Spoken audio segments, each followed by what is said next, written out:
Journey to the Underworld, a tale of reflection and resolve. The air grew colder as we, Odysseus and Thucydides, stepped gingerly into the gloomy depths of the underworld. I could feel the weight of countless souls pressing against us, a palpable reminder of the thin veil between life and death. My heart pounded in my chest, an odd sensation considering the many trials we had faced before. Yet this journey into the unknown, sent shivers down my spine. Thucydides, always the keen observer, looked around with a mix of curiosity and trepidation. "So this is what lies beyond," he murmured, more to himself than to me. His eyes reflected the flickering shadows cast by our torches, a dance of light and dark that seemed almost alive. As we ventured further, the haunting silence was occasionally pierced by the eerie wails of lost souls. I tightened my grip on my sword, though I knew it would offer little protection in this realm.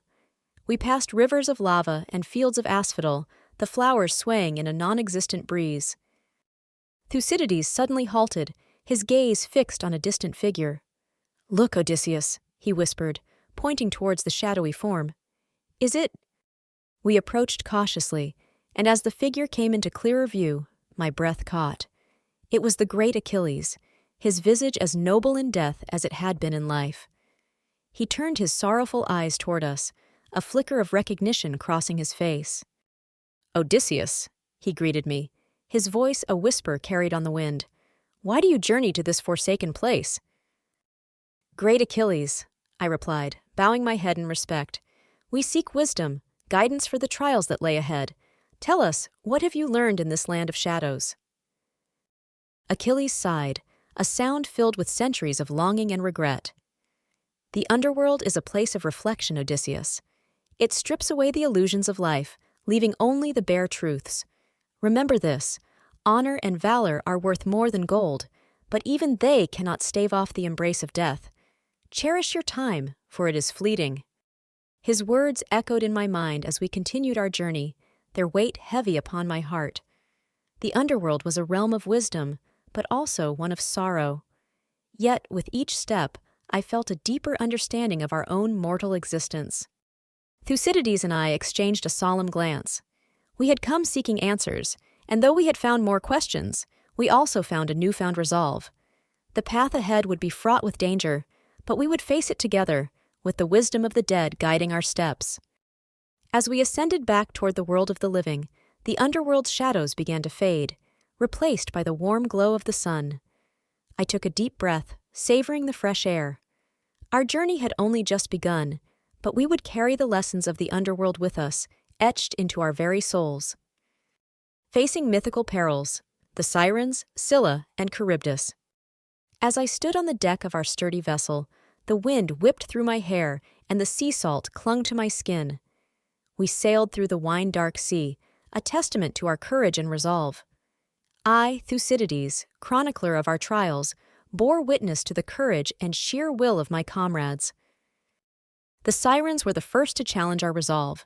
Their voices, sweet and otherworldly, carried on the wind, promising knowledge and pleasure beyond mortal comprehension.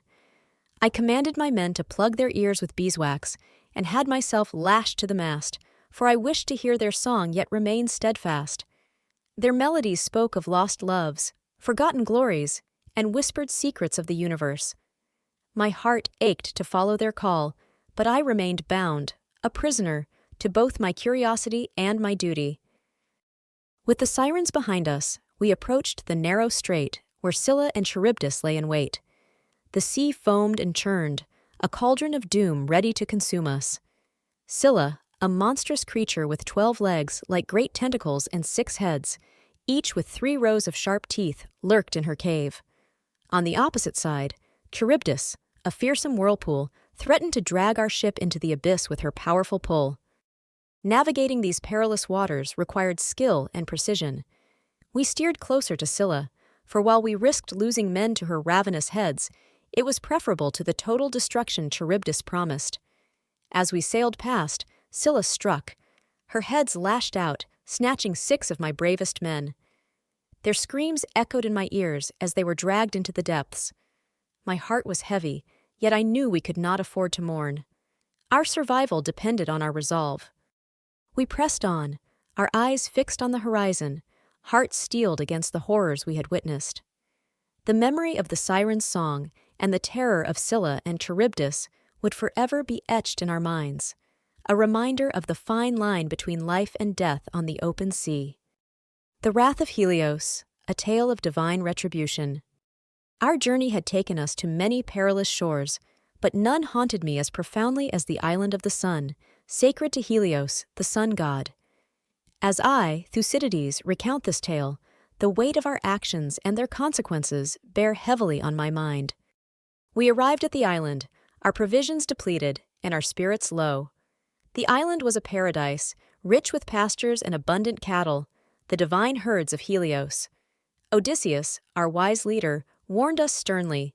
We were to leave the cattle untouched, for Helios's wrath was not something mortals could withstand.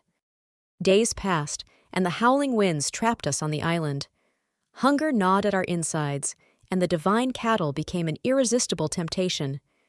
Eurylochus, driven by hunger and defiance, persuaded our starving comrades to slaughter the sacred cows while Odysseus was away. They performed the sacrilegious act, believing that a swift sacrifice would appease the gods. The sweet scent of the roasting meat filled the air, but it was tainted with the bitter knowledge of our defiance. Upon Odysseus's return, he was filled with dread and anger at what had transpired. Yet the deed was done, and we could only await the inevitable retribution. Helios, enraged by the slaughter of his sacred herd, appealed to Zeus. As we set sail, the sky darkened and the sea raged. A violent storm descended upon us, tearing our ship asunder with Zeus's thunderbolt. One by one, my comrades were swallowed by the furious waves. I, too, was cast into the sea, struggling to stay afloat. The memory of the divine cattle, their lifeless eyes staring accusingly, haunted me as I clung to the wreckage. The wrath of the gods was absolute and unforgiving. Surviving by sheer luck and the favor of some benevolent deity, I washed ashore a broken man. The consequences of our defiance were etched into my soul, a reminder of the fragile line between divine favor and mortal folly. Thucydides and the Eternal Dawn, Captivity on Calypso's Isle. Thucydides, the legendary historian who chronicled the Peloponnesian War, recounting his years held captive by the nymph Calypso. I, Thucydides, pen these words not as the historian of great battles, but as a man entrapped in the web of a goddess. My years on Calypso's Isle were not recorded in the annals of war, but they shaped my soul as profoundly as any conflict. Calypso's beauty was like the dawn, her eyes the color of the sea in the early morning light. She held me not with chains, but with a promise of eternity, an existence free from the ravages of time and human folly. Her island was a sanctuary, a place where time lost its meaning and the past became a distant memory. Days blended into nights, seasons into years. I found solace in the tranquility of the island, the lulling sound of the waves, the rustle of the leaves in the gentle breeze. Yet, a part of me yearned for the world beyond the horizon, the world of men and their pursuits, of stories yet untold. Calypso's voice was a melody that could soothe the most restless heart. She spoke of love and eternity, of a life together that would never fade. But even the sweetest of songs can become a prison, and the endless days began to weigh upon my spirit. I questioned her, asked why she, a goddess, would choose to confine me, a mere mortal. Her response was always the same, a gentle smile, a promise of love eternal. She saw in me a companion, a partner for the ages, and I could not help but be drawn to her warmth, even as it bound me. But the call of my own kind grew stronger with each passing day. The desire to walk among men, to witness their triumphs and tragedies, became an ache that could not be ignored. I resolved to leave the isle, to return to the world that had shaped me. Calypso, with tears in her eyes, granted me my freedom. She understood that true love cannot be caged, that a man's soul must be free to roam. As I sailed away, the island grew smaller, but the memory of her and those years stayed etched in my heart. In the end, my captivity was not a tale of despair, but one of love and loss, of the delicate balance between freedom and attachment. It was a chapter of my life that, though different from the rest, was no less significant. And as I returned to my homeland, I knew that I was forever changed by the nymph Calypso and her island of eternal dawn. The Hero's Return, a journey back to Ithaca. Let's continue the tale as Thucydides recounts the hero's return to Ithaca. As I, Thucydides, pen the conclusion of my journey, the ship's prow cut through the waves with a sense of purpose, guiding me back to the land of my birth. The years on Calypso's isle had changed me, yet the longing for home had never wavered. The horizon stretched out before me, promising the sight of Ithaca's shores, and with each passing moment, the anticipation grew. The first glimpse of Ithaca was like a distant dream made real. The cliffs, the hills, and the familiar coastline were more than just a landscape. They were a part of my very being. The scent of the sea mingled with the earth as we approached the harbor, and the memories of my youth surged forth, vivid and unyielding. As I set foot on the soil of Ithaca, a flood of emotions swept over me. The years of captivity, the allure of Calypso's love, and the peace of her island, all seemed to fade into the background as I embraced the reality of my return. The townspeople, once comrades and friends, greeted me with a mix of wonder and joy, their faces etched with the passage of time. But it was in the quiet moments that the true reunion occurred. The familiar paths, the scent of olive groves, the echo of my own footsteps on the ancient stones, these were the hallmarks of homecoming.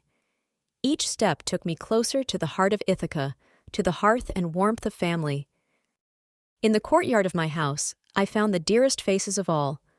My father's eyes, now clouded with age, lit up with a light that only a son's return could kindle. My mother, her strength unwavering, held me as if I were a child once more. The embrace of family, the reunion of hearts long separated, was a balm for the soul. Yet, amidst the joy, there was a solemn realization. The years on Calypso's isle had left their mark, not just on me, but on those I had left behind.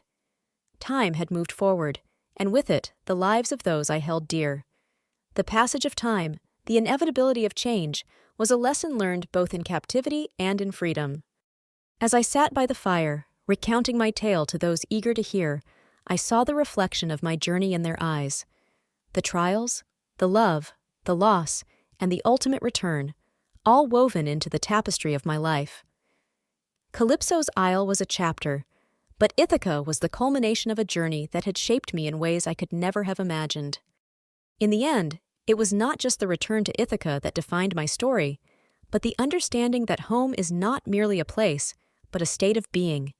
It is the people, the memories, and the shared experiences that make it eternal. And as I lay my head to rest, the peace of Ithaca enveloped me, a reminder that, despite the years of captivity, I had finally found my way back to where I belonged. How does this ending resonate with you?